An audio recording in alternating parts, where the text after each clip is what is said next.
If you watch the news, you've probably been hearing about alphabet economics. V-shape. That V shape. The W shape, the U shape, or the dreaded L shape. This is how economists talk about economic recoveries.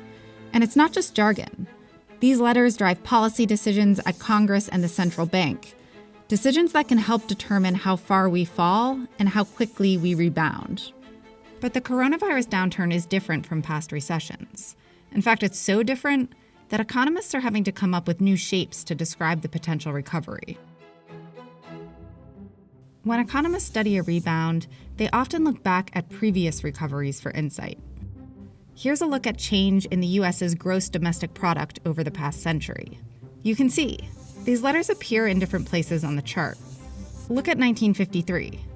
In the midst of an economic boom, the Fed raised interest rates to prevent inflation, and the economy saw a sharp contraction, followed by a quick recovery in 1954. This is the V. V is preferable. What it means is that right after you have the downturn, you bounce right back. In a V-shaped recovery, we would get back to the previous high of GDP and the previous low of unemployment within a matter of months instead of a matter of years. Experts say it's possible that we could see a V-shaped recovery from the current recession.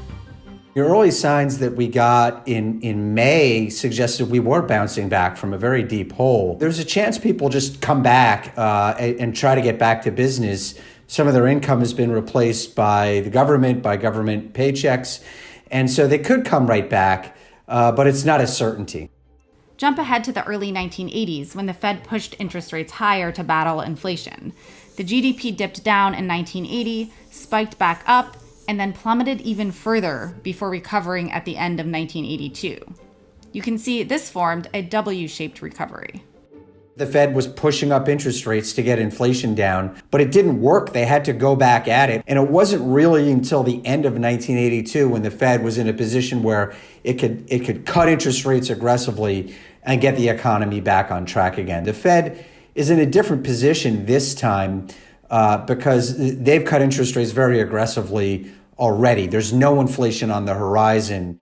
If we see a W this time, it will likely be for different reasons tied to the coronavirus. If the second wave comes in and people stop going out and factories have to shut down again and governments start, putting on more restrictions, that could stall the expansion that we started to see in May and June. But there are other options too. Look at 2009, at the period following the last financial crisis. The economy declined steeply when the housing bubble burst and took nearly 2 years to recover. This is known as a U-shaped recovery. What could cause a U-shaped recovery this time is you have to come back to the coronavirus. If we continue to see high caseloads and high hospitalization rates, it might be that people are very slow to get back to business normally and that we just don't climb out of this very quickly. So those are the traditional shapes of alphabet economics. But again, this downturn is different, and economists are looking at other shapes to try to describe it. Our economy got hit by an outside shock, the coronavirus, and we just shut it down. It was almost like a meteor hit the economy. One of these shapes is the swoosh, where the economy falls quickly, rebounds a little, but then takes months or even years to recover fully.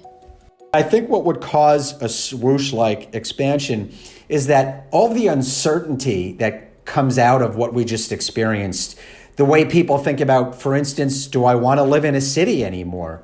The way a business thinks about, do I want to invest in an urban area or someplace where it might be safer and not as congregated? That it takes years potentially for people to get back into a comfort zone where the economy is functioning at its full capacity.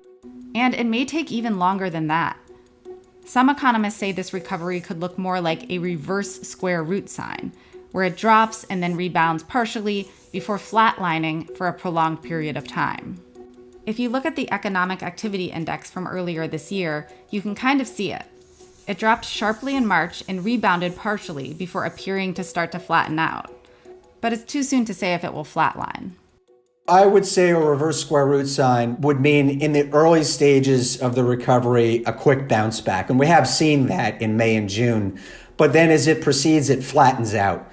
So we don't get all the way back to where we were because businesses and households come out of this less willing to spend and invest because the coronavirus doesn't go away. The path of a recovery isn't just an abstract shape.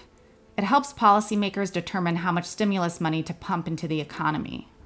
If the Fed was confident that we were going to have a V-shaped recovery, then they would start raising interest rates sooner than they otherwise would. They would stop doing their bond buying programs sooner than they otherwise would. If they think it's going to be a long and slow and drawn out recovery that holds down inflation, then they're going to keep interest rates really low for a longer period of time. It's fundamentally important because if the Fed is determined to hold down interest rates because it thinks it's going to be a slow recovery, then that will hold down the rate that you pay on your mortgage. That'll hold down the rate that you pay for a car loan. To protect millions of unemployed Americans, the Fed has signaled plans to keep interest rates close to zero through 2022. The worst casualty economically in a recession is the person who loses his or her job.